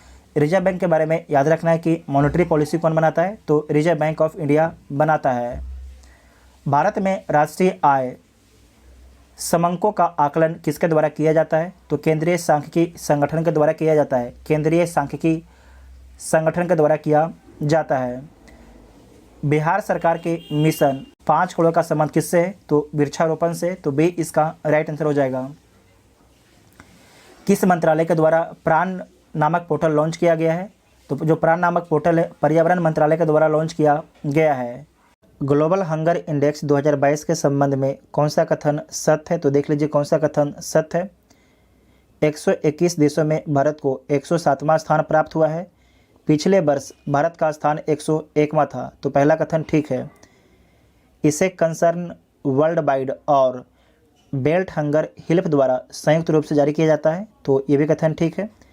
बेलारूस, बोस्निया हर्जेगोविना, चिली, चीन और क्रोएशिया ग्लोबल हंगर इंडेक्स 2022 में शीर्ष 5 देश हैं, तो ये भी कथन ठीक है। इसके सारे कथन ठीक है, तो डी इसका राइट आंसर हो जाएगा। बांग्लादेश में आयोजित महिला एशिया कप 2022 का खिताब भारत ने किस देश को हराकर 7वीं बार जीता है? तो श्रीलंका को हराकर। भारत से 14 अक्टूबर 2022 तक बाडा एथलीट बायोलॉजिकल पासपोर्ट संगोष्ठी 2022 का आयोजन भारत में पहली बार कहां पर किया गया है? तो भारत में पहली बार नई दिल्ली में किया गया है। नागरिक उड्डयन मंत्री ने चौथे हेली इंडिया शिखर सम्मेलन 2022 का उद्घाटन किस राज्य या केंद्र शासित प्रदेश में किया है? तो कहां पर किया है? जम्मू कश्मीर में किया है। जम्मू कश्मीर एक केंद्र शासित प्रदेश है। 10 से 12 अक्टूबर 2022 तक सस्टेनेबल माउंटेन डेवलपमेंट समिट 11 का आयोजन कहां पर किया गया है? तो लेह में किया गया है। कहां पर किया गया है? लेह में किया गया है। सस्टेनेबल माउंटेन डेवलपमेंट समिट 11 का आयोजन। लुप्त प्राय हो रही प्रजाति पतला लोरिस के लिए भारत का पहला अभयारण्य किस राज्य सरकार ने अधिसूचित किया है? तो तमिलनाडु राज्य सरकार ने अधिसूचित किया है। पहली बार चंद्रमा पर सोडियम की प्रचुरता का मानचित्रण किस मिशन के ऑर्बिटर में लगे एक्स-रे स्पेक्ट्रोमीटर क्लास द्वारा किया गया है? तो चंद्रयान 2 के द्वारा किया गया। किसके द्वारा? चंद्रयान 2 के द्वारा किया गया है। उत्तर प्रदेश के पूर्व मुख्यमंत्री एवं सपा के संस्थापक श्री मुलायम सिंह यादव का 82 वर्ष की आयु में निधन हो गया। इसके विषय में निम्नलिखित में से कौन सा कथन सही है? तो देख लीजिए, वह 3 बार उत्तर प्रदेश के मुख्यमंत्री थे एवं 7 बार सांसद रह चुके हैं। तो पहला कथन ठीक है। वह भारत के रक्षा मंत्री भी रह चुके हैं, और कब से कब तक रक्षा मंत्री रहते हैं, इंपॉर्टेंट पॉइंट है। 1996 से 98 तक भारत के रक्षा मंत्री रहते हैं। उनको 2012 में लंदन में अंतर्राष्ट्रीय जूरी पुरस्कार से सम्मानित किया गया है। तो ये भी कथन ठीक है। इसके सारे कथन आपके ठीक है, तो डी इसका राइट आंसर हो जाएगा। वर्ष 2022 में नोबेल पुरस्कार से संबंधित निम्नलिखित कथनों पर विचार करना है, तो विचार कर लीजिए। रूसी मानवाधिकार संगठन मेमोरियल को नोबेल शांति पुरस्कार 2022 से सम्मानित किया गया है, तो ठीक है। यूक्रेनी मानवाधिकार संगठन सेंटर फॉर सिविल लिबर्टीज़ को नोबेल शांति पुरस्कार 2022 से सम्मानित किया गया है, ये भी ठीक है। बेलारूस के जेल में बंद मानवाधिकार कार्यकर्ता जिनका नाम है एलेस बियालियात्स्की नोबेल शांति पुरस्कार 2022 से सम्मानित किया गया है, तो ये भी ठीक है। अमेरिका के बैरी शार्पलेस 2 बार नोबेल पाने वाले 5वें व्यक्ति बन गए हैं। उन्हें 2001 में भी नोबेल मिला था, तो ये सारे कथन आपके ठीक हैं। और इसमें सबसे पूछ रहा है कि सही कथन कौन है, तो सारे कथन आपके ठीक हैं, तो डी इसका राइट आंसर हो जाएगा। नेक्स्ट है INS अरिहंत से संबंधित निम्नलिखित कथनों पर विचार करना है, तो विचार कर लीजिए। INS अरिहंत भारत की पहली स्वदेशी परमाणु पनडुब्बी है, तो बिल्कुल ठीक है। इससे 14 अक्टूबर 2022 को बंगाल की खाड़ी में पनडुब्बी प्रक्षेपित बैलिस्टिक मिसाइल का सफल प्रक्षेपण किया गया है, तो ये भी कथन ठीक है। इसमें से कौन सा कथन आपके सही है? तो दोनों कथन ठीक है, तो बी इसका राइट आंसर हो जाएगा। किस व्यक्ति की 120वीं जयंती के अवसर पर उनकी 15 फुट ऊंची प्रतिमा का अनावरण गृह मंत्री अमित शाह द्वारा बिहार के सारण जिले के सिताबराय दियारा में किया गया है? तो किस व्यक्ति का किया गया है? ये किया गया आपके जयप्रकाश नारायण का। किसका? जयप्रकाश नारायण का। ये बिहार एग्जाम के लिए वेरी वेरी इंपॉर्टेंट है, इसे दोबारा देख लीजिएगा। किस व्यक्ति की 120वीं जयंती के अवसर पर उनकी 15 फुट ऊंची प्रतिमा का अनावरण किसके द्वारा किया गया? तो भारत के गृह मंत्री अमित शाह जी के द्वारा किया गया। कहाँ पर किया गया? बिहार के सारण जिले के सिताब दियारा में किया गया है, तो जयप्रकाश नारायण के। प्रधानमंत्री नरेंद्र मोदी ने कहाँ महाकाल लोक परियोजना के पहले चरण का उद्घाटन किया है? तो कहाँ पर किया है? उज्जैन में किया है। उज्जैन मध्य प्रदेश में किया है। सूर्य से जुड़े रहस्यों का पता लगाने के लिए किस देश ने उन्नत अंतरिक्ष आधारित सौर वेधशाला कुआफू 1 को लॉन्ग मार्च 2D रॉकेट से लॉन्च किया है? तो किसके द्वारा लॉन्च किया गया है? चीन के द्वारा लॉन्च किया गया है। निम्नलिखित में से किसे भारत का 24x7 सौर ऊर्जा संचालित गांव घोषित किया गया है? मतलब 24 घंटा 7 दिन सौर ऊर्जा संचालित गांव किसे घोषित किया गया है? तो मोढेरा गुजरात को घोषित किया गया। मोढेरा गांव है जो गुजरात में स्थित है। नेक्स्ट पॉइंट है Times higher education world university ranking 2023 से संबंधित निम्नलिखित कथनों पर आपको विचार करना है। तो विचार कर लीजिए। ऑक्सफोर्ड यूनिवर्सिटी 104 देशों के 1799 विश्वविद्यालयों में शीर्ष स्थान पर है, तो ठीक है। Indian institute of science Bengaluru Bharat का सर्वोच्च रैंक वाला संस्थान है, तो ये भी कथन आपका ठीक है। तो इसका दोनों कथन ठीक है, तो सी इसका राइट आंसर हो जाएगा। ठीक है, सी इसका राइट आंसर हो जाएगा। हाल ही में किस केंद्रीय मंत्रालय ने जो है टेली मानस पहल शुरू की है? टेली मानस पहल किसके द्वारा शुरू किया गया है? तो स्वास्थ्य और परिवार कल्याण मंत्रालय के द्वारा शुरू किया गया है। किस राज्य ने सौर कृषि आजीविका योजना शुरू की है? तो किसके द्वारा शुरू किया गया है? राजस्थान के द्वारा जो है सौर कृषि आजीविका योजना शुरू किया गया है। भारत सरकार ने किसके अध्यक्षता में एक समिति गठित की है जो धर्मांतरित दलितों को अनुसूचित जाति का दर्जा देने के मुद्दे की जांच करेगी? तो किसकी अध्यक्षता में गठित किया गया है? तो यह गठित किया गया है पूर्व CGI KG बालकृष्णन की अध्यक्षता में। पूर्व CGI chief justice of India KG Balakrishnan की अध्यक्षता में, तो डी इसका राइट आंसर हो जाएगा। स्वच्छ सर्वेक्षण शहरी 2022 के संबंध में निम्नलिखित में से कौन सा कथन आपके सत्य है? तो देख लीजिए कौन सा कथन सत्य है। इंदौर को लगातार छठे वर्ष सबसे स्वच्छ शहर के रूप में सम्मानित किया गया है, तो बिल्कुल ठीक है। हरिद्वार को 1 लाख से अधिक आबादी वाले शहरों में सर्वश्रेष्ठ गंगा टाउन का पुरस्कार मिला है, ये भी ठीक है। 100 से अधिक शहरी स्थानीय निकायों वाले राज्यों में मध्य प्रदेश सबसे स्वच्छ राज्य के रूप में उभरा है, ये भी कथन ठीक है। 100 से कम शहरी निकायों वाले राज्यों में सिक्किम सबसे स्वच्छ राज्य के रूप में उभरा है, तो ये आपके गलत हो जाएगा। 1, 2, 3 कथन आपके ठीक है, तो ए इसका राइट आंसर हो जाएगा। ऑस्ट्रेलिया में आयोजित महिला बास्केटबॉल कप 2022 का खिताब किस देश ने जीता है? तो अमेरिका ने जीता है। किस देश ने जीता है? USA ने जीता है, अमेरिका ने जीता है। हाल ही में भारत निर्वाचन आयोग ने किसे अपना नेशनल आइकॉन घोषित किया है?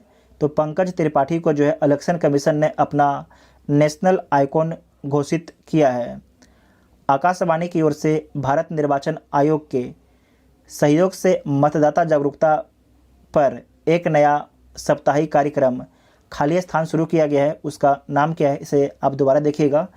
आकाशवाणी की ओर से भारत निर्वाचन आयोग के सहयोग से मतदाता जागरूकता पर एक नया साप्ताहिक कार्यक्रम शुरू किया गया है, उसका नाम क्या है?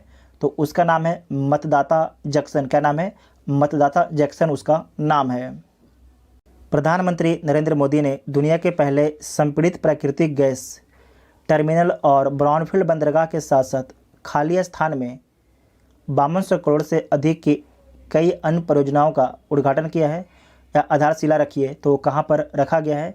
भावनगर, गुजरात में। इस क्वेश्चन को आप दोबारा पढ़िएगा कि प्रधानमंत्री नरेंद्र मोदी ने दुनिया के पहले संपीड़ित प्राकृतिक गैस टर्मिनल और ब्राउनफील्ड बंदरगाह के साथ साथ भावनगर, गुजरात में 5200 करोड़ से अधिक की कई अन्य परियोजनाओं का उद्घाटन और आधारशिला रखी गई है। किसके द्वारा? प्रधानमंत्री मोदी जी के द्वारा। भारत में मौजूद ड्रग्स माफियों के विदेशी नेटवर्क को तोड़कर भारत में ड्रग ट्रैफिकिंग पर लगाम लगाने के उद्देश्य से CBI द्वारा कौन सा ऑपरेशन चलाया गया है? तो CBI के द्वारा जो है ऑपरेशन गरुड़ चलाया गया है। ऑपरेशन गरुड़ चलाया गया है। स्पेस एक्स के क्रू मिशन के तहत 4 अंतरिक्ष यात्रियों को फ्लोरिडा से अंतर्राष्ट्रीय अंतरिक्ष स्टेशन के लिए रवाना किया गया है, जिसमें खाली स्थान अंतरिक्ष पहुंचने वाले अमेरिकी मूल की पहली महिला बन गई हैं। उनका नाम क्या है? तो उनका नाम है निकोल ओनापुमान। क्या नाम है? निकोल ओनापुमान उनका नाम है, तो ए इसका राइट आंसर हो जाएगा। इसे दोबारा देखिएगा। स्पेस एक्स के क्रू 5 मिशन के तहत 4 अंतरिक्ष यात्रियों को फ्लोरिडा कहाँ पर है? तो अमेरिका में। फ्लोरिडा से अंतर्राष्ट्रीय अंतरिक्ष स्टेशन के लिए रवाना किया है, जिसमें निकोल ओनापुमान अंतरिक्ष पहुंचने वाली अमेरिकी मूल की पहली महिला बन गई हैं। ठीक है। किस संघ शासित प्रदेश राज्य में भारत का सबसे ऊंचा वायु शोधक का उद्घाटन किया गया है?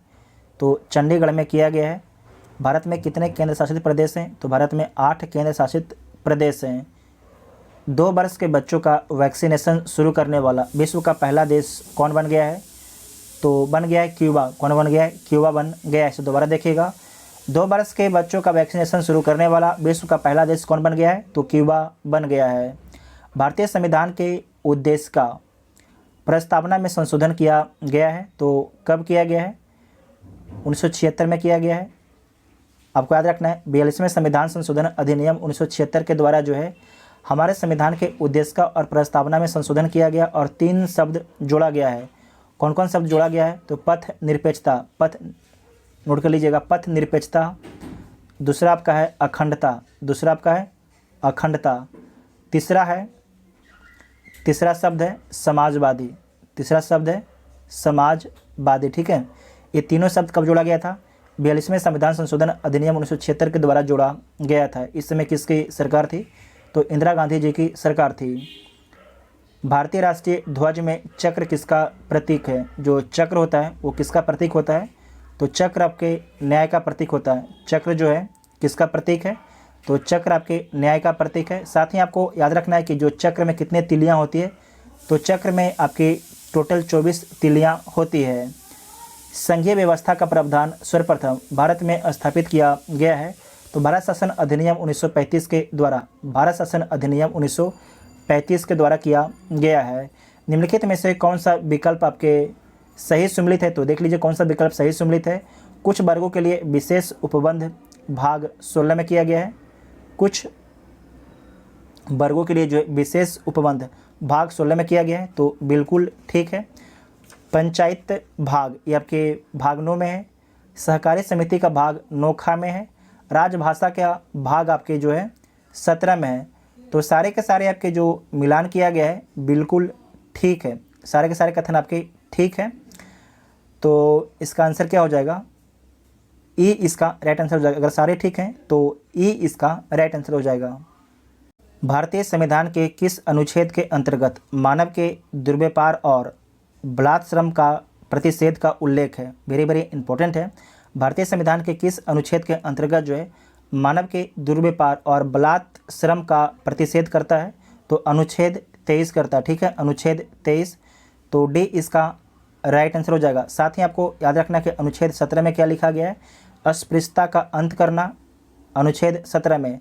अनुच्छेद 14 में क्या है? तो विधि के समक्ष समता, विधि के समक्ष समता। और अनुच्छेद 19 में क्या है? तो स्वतंत्रता का अधिकार है और 7 प्रकार की स्वतंत्रता का बात करता है अनुच्छेद 19। तो डी इसका राइट आंसर हो जाएगा। निम्नलिखित युग्म में से कौन सा युग्म आपके सही सम्मिलित नहीं है? इसमें से देख लीजिए कौन सा युग्म आपके सही सम्मिलित नहीं है। तो शिक्षा का अधिकार 21 का, तो बिल्कुल ठीक है। कुछ दशाओं में गिरफ्तारी और निरोध से संरक्षण अनुच्छेद 22, ये भी ठीक है। धार्मिक कार्यों के प्रबंधन की स्वतंत्रता अनुच्छेद 26, ये भी ठीक है। ग्राम पंचायतों का गठन आपके ये 40 में ना कि 41 में, तो डी वाला आपके गलत हो जाएगा। जो डी है वो आपके गलत हो जाएगा। अनुच्छेद 41 में क्या है? तो कुछ दशाओं में काम, शिक्षा और लोक सहायता पाने का अधिकार अनुच्छेद 41 में है, जो डीपीएसपी है। भारतीय संविधान में 11वां मूल कर्तव्य किस संविधान संशोधन के द्वारा जोड़ा गया है? तो आपको याद रखना है कि जो मूल कर्तव्य हमारे मूल संविधान में नहीं था, इसे स्वर्ण सिंह कमेटी के सिफारिश पर जो है 42वां संविधान संशोधन अधिनियम 1976 के द्वारा जोड़ा गया है। तो उस समय आपके 10 मौलिक कर्तव्य थे। जो 11वां मौलिक कर्तव्य कब जोड़ा गया है? तो 2002 में जोड़ा गया है। कब जोड़ा गया है? 2002 में जोड़ा गया है। 86वां संविधान संशोधन अधिनियम 2002 के द्वारा। ठीक है, तो सी इसका राइट आंसर हो जाएगा। अनुच्छेद 54 में राष्ट्रपति के निर्वाचन की रीति का उल्लेख, राष्ट्रपति के निर्वाचन में भाग लेते हैं। दोबारा समझिएगा कि अनुच्छेद 54 में जो है राष्ट्रपति के निर्वाचन की रीति का जिक्र किया गया है। तो राष्ट्रपति का निर्वाचन में कौन कौन लोग भाग लेते हैं? लोकसभा के निर्वाचित सदस्य और राज्य विधानसभा के सदस्य, तो आपके ये गलत है। संसद के सभी सदस्य सभी नहीं भाग लेते हैं, ये गलत है। राज्यों की विधानसभाओं के निर्वाचित सदस्य, तो ठीक है। संसद के दोनों सदनों के निर्वाचित, तो ये भी ठीक है। तो एक से अधिक ऑप्शन आपका ठीक हो जाएगा। तो ए इसका राइट आंसर हो जाएगा। निम्नलिखित अनुच्छेदों में से कौन सा आपके सही सम्मिलित नहीं है? इसमें से देख लीजिए कौन आपके सही सम्मिलित नहीं है। तो अनुच्छेद 80 में जो है राज्यसभा की संरचना के बारे में बात किया गया है, तो बिल्कुल ठीक है। अनुच्छेद 110 धन विधेयक की परिभाषा दिया गया है, ये भी ठीक है। अनुच्छेद 123 राष्ट्रपति द्वारा अध्यादेश जारी करने की शक्ति है, ये भी ठीक है। अनुच्छेद 129 तदर्थ न्यायाधीशों की नियुक्ति, जो तदर्थ न्यायाधीशों की नियुक्ति है 127 है। तो ये आपके जो डी वाला आपके गलत हो जाएगा, तो डी इसका राइट आंसर हो जाएगा। ठीक है, डी इसका राइट आंसर हो जाएगा। और अनुच्छेद 129 में क्या है कि जो सुप्रीम कोर्ट है एक अभिलेख न्यायालय है। सुप्रीम कोर्ट क्या है? एक अभिलेख न्यायालय है। इसका जिक्र 129 में किया गया है। उसके बाद है इसमें से कौन आपके सम्मिलित नहीं है, तो देख लीजिए कौन सम्मिलित नहीं है। जो नागालैंड राज्य है इसका गठन कब होता है? तो इसका गठन 1963 में होता है। जो मेघालय इसका गठन कब होता है? तो 1972 में इसका गठन होता है। मिजोरम का गठन कब होता है? तो 1987 में होता है। गोवा कब होता है? तो इसका भी ये आपके फरवरी में होता है। और गोवा का जो होता है आपके मई 1987 में होता है। तो कोई भी आपके सही इसमें सम्मिलित नहीं है, तो ई इसका राइट आंसर हो जाएगा। ठीक है, ई इसका राइट आंसर हो जाएगा। आपको याद रखना है कि 1975 में जो है कौन बनता है? सिक्किम एक नया राज्य बनता है। सिक्किम जो 1975 में एक नया राज्य बनता है। वेरी वेरी इंपॉर्टेंट पॉइंट है। निम्नलिखित विकल्पों में से असत्य कथन पर आपको विचार करना है। इसमें से कौन आपके जो कथन दिया गया है वो बिल्कुल गलत है। तो देख लीजिए कौन सा कथन गलत है। अनुच्छेद 19 के अंतर्गत संपत्ति का अधिकार एक मूल अधिकार है, गलत है। संपत्ति का अधिकार अनुच्छेद 301 के तहत एक विधिक अधिकार है, ठीक है। फंडामेंटल राइट आपका जो है न्याय योग है, तो बिल्कुल ठीक है। अगर कोई फंडामेंटल राइट का सरकार आपका उल्लंघन करती है तो आप सीधे हाई कोर्ट, सुप्रीम कोर्ट जा सकते हैं। 44वें संविधान संशोधन द्वारा संपत्ति के अधिकार को जो मूल अधिकार की श्रेणी से हटा दिया गया, तो ये भी ठीक है। तो गलत कौन था? ए ऑप्शन आपका गलत है, तो ए इसका राइट आंसर हो जाएगा। नेक्स्ट है निम्नलिखित में से किसने भारत के उपराष्ट्रपति का पद संभाला है? तो बीबी गिरी ने संभाला है, आर वेंकट रमन ने संभाला है, शंकर दयाल शर्मा ने संभाला है, के आर नारायणन, सभी लोगों ने संभाला है। तो एक से अधिक इसका राइट आंसर हो जाएगा। राष्ट्रपति के अध्यादेश निर्गत करने की शक्ति निहित है, तो भारत सरकार अधिनियम 135 के अंतर्गत, तो बी इसका राइट आंसर हो जाएगा। ठीक है, बी इसका राइट आंसर हो जाएगा। टोटल इस वीडियो में 150 प्रश्न को डिस्कस किया गया। अगर वीडियो आप सभी को देखिए हेल्पफुल लगता है तो चैनल को सब्सक्राइब कीजिएगा और वीडियो अपने दोस्तों में शेयर जरूर कीजिएगा। और देखिए कहीं पर वीडियो में हल्ला आ गया है तो उसके लिए माफ़ी चाहते हैं, क्योंकि देखिए 150 क्वेश्चन अगर रिकॉर्ड करेंगे तो उसमें कभी किसी का कुकर की सीटी मारेगा ही, कोई हल्ला करेगा ही, तो उसके लिए अब हम क्या कर सकते हैं। हम लॉज में रहते हैं तो कोई उपाय नहीं है, लेकिन आप लोग थोड़ा कंप्रोमाइज़ कर लीजिएगा। अगर कंटेंट ख़राब रहे तो बोलिएगा, कंटेंट अच्छा है तो कमेंट करके भी इसके बारे में आपको बताना है। ठीक है, थैंक यू।